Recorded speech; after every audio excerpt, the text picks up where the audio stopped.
Druga loša vest, koja se tiče takođe svih nas, ne samo vas, Zrenjaninaca, jeste što u ovoj osveti loših đaka ne morate da se plašite kupaca diploma i ljudi koji rade za sendvič.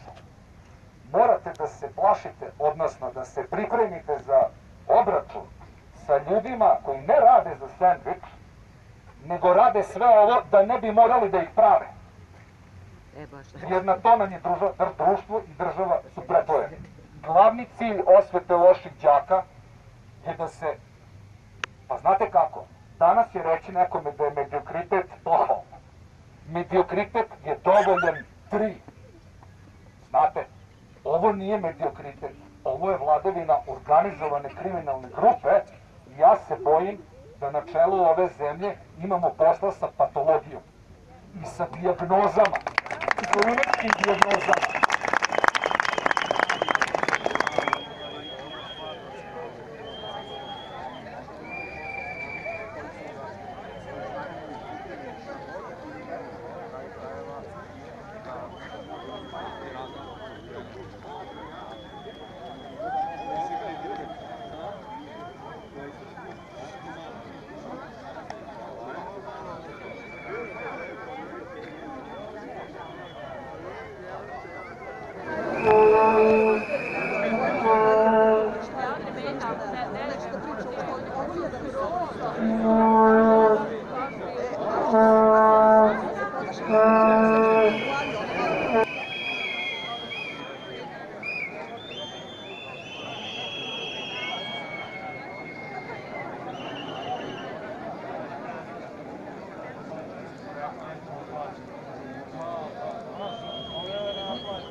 A mi ćemo vas obaveštavati putem medija za svaku sledeću akciju koja će biti.